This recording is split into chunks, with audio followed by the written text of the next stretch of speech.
Welcome back to Finger Lakes. Today we have a very special guest with us right here in our studio. This is Michael Chapin. He is an actor. He played in the movie It's a Wonderful Life. Michael, thank you so much for being here. Rebecca, I'm delighted. My goodness. Right off the jump, we got this outfit. You are festive. Well, yes, but you have to look beneath my Hollywood affectation here. Oh, that is a Hollywood This affectation is so if I've ever totally seen one. affectation. So forgive me. I got to be a little more in the spirit. Thank you. So This is cheer. this Cheer. is very much so. So Okay. this is, I believe, your second year coming to the festival? Correct. Okay, how does it feel to be here? It is like old home week.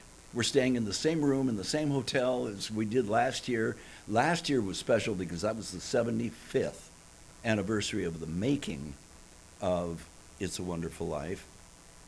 And since I was in it, you do a little mental arithmetic and you appreciate the fact that I'm not as young as I once was. So, but it's okay. We had a great time. It just brought back lots of memories. And I'll tell you a quick story if you don't mind. I love a quick story.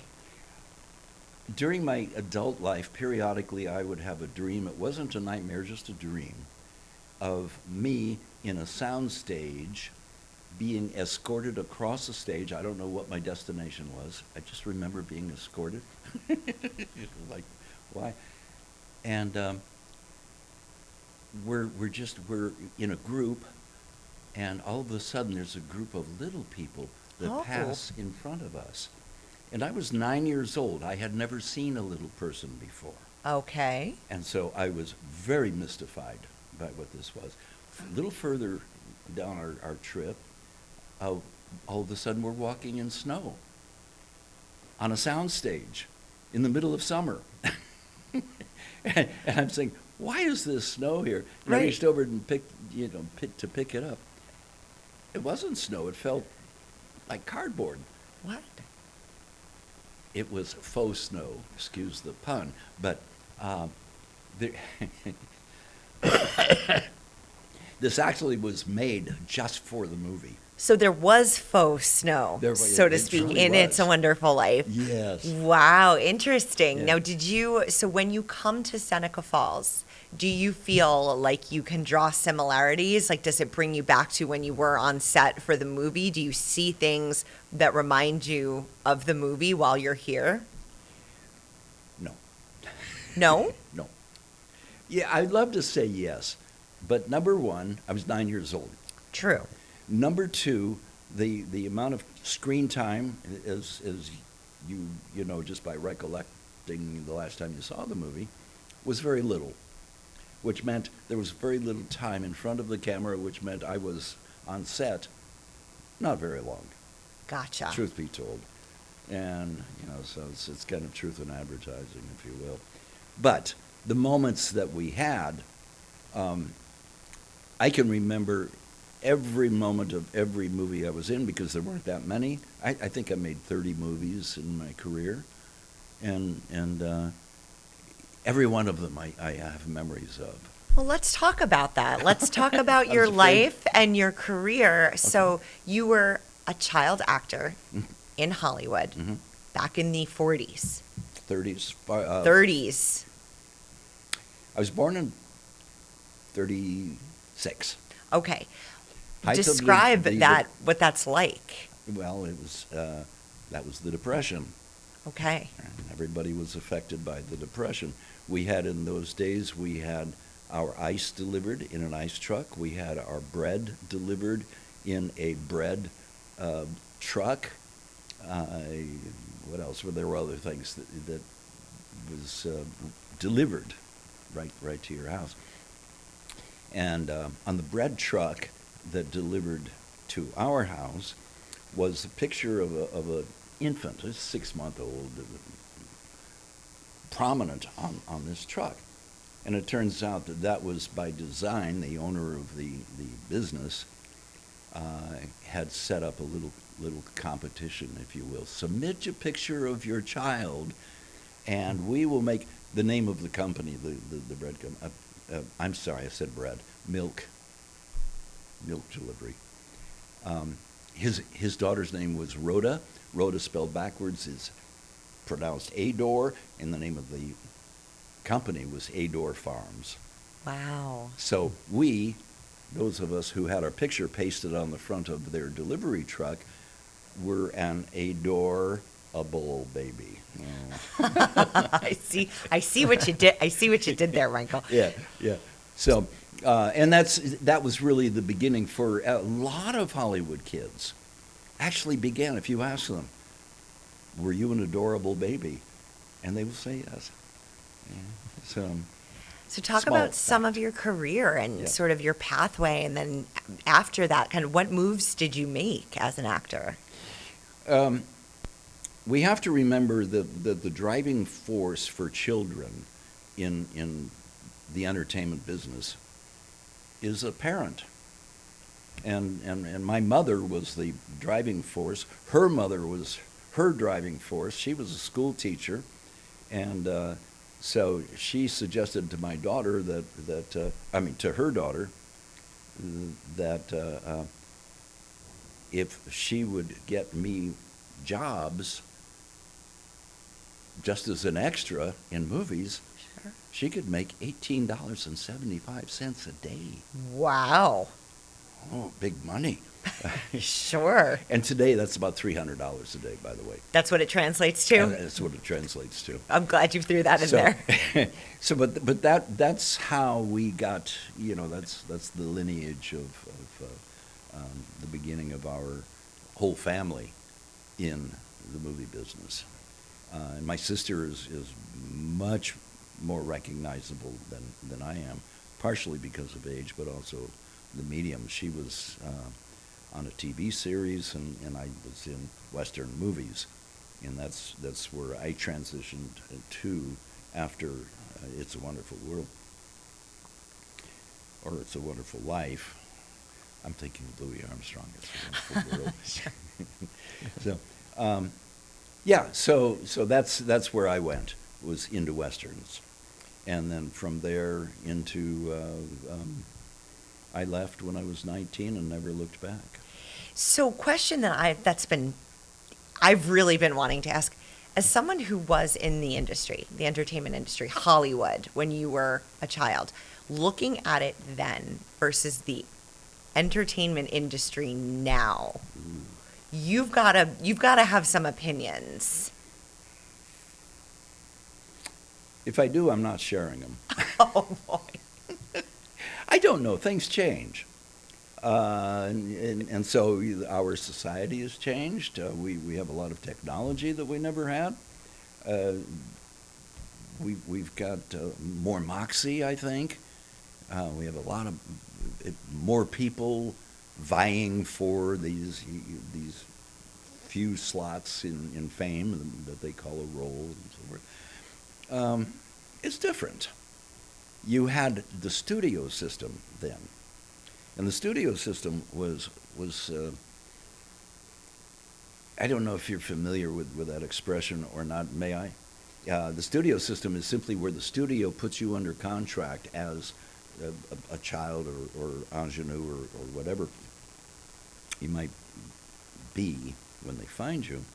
And then they begin to educate you. They teach you how to sing, how to dance, Wow. and how to emote. And they really raise you as a contributor to film. And that's gone.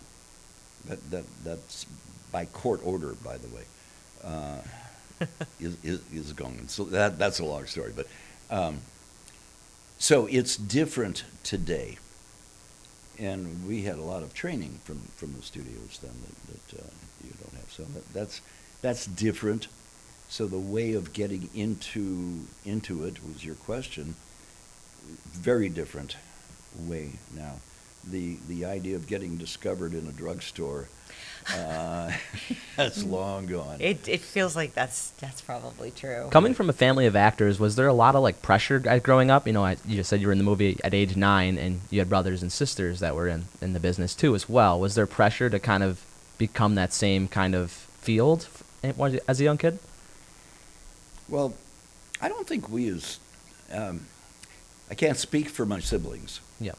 My sister is Lauren Chapin, who folks in middle age recognize in the name as being the baby on Father Knows Best, Right. which was the long-running series.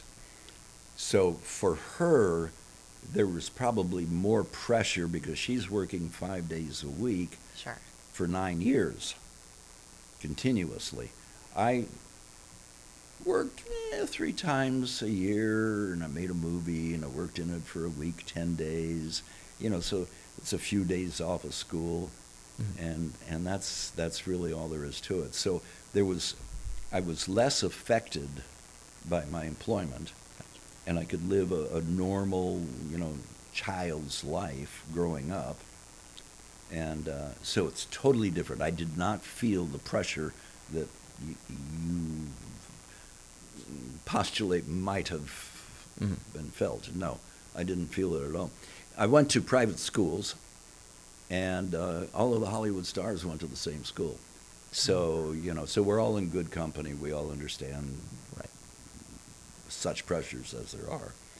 The pressures are really in how you greet the world. That's important. So you can't be a snotty or snobbish teenager, for example. You really do have to have a mature persona, behavior. And that was a test. scary. Yeah, that was a test. I apologize. Yeah. I'm not Sorry sure. about that. Yeah. So, You're off. I jumped. I did I jump. did too. You did. That's okay. Me and Nate So scare the pressures on, I did not feel any pressures in particular. And my career I was in every form of media that there is. So I was in radio, television, stage, movies, obviously, and modeling. So what was your favorite out of those? What was your favorite thing to do? Radio? Absolutely. See, I love theater. Well, I was an early reader. I was reading when I was 2. Okay. And by the time I was 3 or 4 or 5, I was a very quick reader, quick study. You look at something, you got it, and you say it, and you can say it with meaning. And so I had a good voice, apparently. I think you still have a good voice, Michael. Thank you. Compliments I would agree. are always they're really appreciated, and it's nice of you to say. But it comes from a voice coach who wanted to make sure that my voice. There was a character in the Sunday comics years and years ago named Henry Aldrich, and Henry Aldrich then migrated from the funny papers to a radio show by the same name. And Henry was a teenager whose voice cracked all the time. Coming, mother! I can't do it any longer, but you get the idea. Sure. And so that can spell the death knell to a child actor when his voice starts, or her voice changes and crackles, because they don't want that. So I had a voice coach, and a very good one, who helped. And so I really owe him for your compliment, and I appreciate it very much. Wow, that's a cool story. What about being in the movie with James Stewart? That's something that he played George Bailey, and you guys were able to be in a different movie together. What are your kind of memories of working with him on the set? None? Okay. I'm sorry. So, first of all, the echelon is totally different. You're talking about the stars here, and they have a great deal of pressure themselves to put on a performance that is good and believable, and it's really interesting to watch how a star works. As soon as they have shot a scene, they're off back to their dressing room, not to hide out and have a smoke or a drink, but to study the lines for the next scene. And they're professionals, and that's what they're doing. and then they come in and they're prepared for the next scene and so forth. So they have a lot of pressure on them. For us, we're seen and not heard. It's life is much simpler, and we never interacted with them, and that's really the point. Is we never interacted. Ask my sister Lauren, who was on a show where there was much more intimate interaction between the cast members. Robert Young, she never talked to Robert Young. Well, I can't say never, but very infrequently had the opportunity to talk to him. So I never talked to Jimmy Stewart. I never really saw him because he's either in front of the camera or he's preparing for the next scene. And so forgive my abruptness in the answer to you. None. None. Yeah, but that's the Right. truth of it. Is we just live in separate worlds. And Bringing us up to today, what is your plan for this weekend? How excited are you? What are you looking forward to most about being here in Seneca Falls for the It's a Wonderful Life Festival? Well, it's a great town, first of all. I have never been to, and I've done this kind of film festival a lot, but mostly Westerns. And the format is completely different. Here, the entire town is involved. I've never been any place where the chief of police is performing taxi service to help people get around. It's amazing, and it's a wonderful feeling that we have the degree of participation in this that I found here in Seneca Falls. And being a part of a movie that's such a classic that means so much to so many people, I mean, what do you think about the movie that you were in, so many years ago? Do you love the movie, or? Well, I happen to love this movie. You do? Okay. Well, I have two or three that I really adore for various reasons. But this one is for all of the same reasons everyone loves the movie. It's warm, it's charming, it's got a happy ending, it has a message. It's a great movie. I love it. How can I not? It is. And we really are so happy that you're here. We hope you have such a fun time this weekend here in Seneca Falls. So thank you to Michael Chapin for stopping in here to our studio.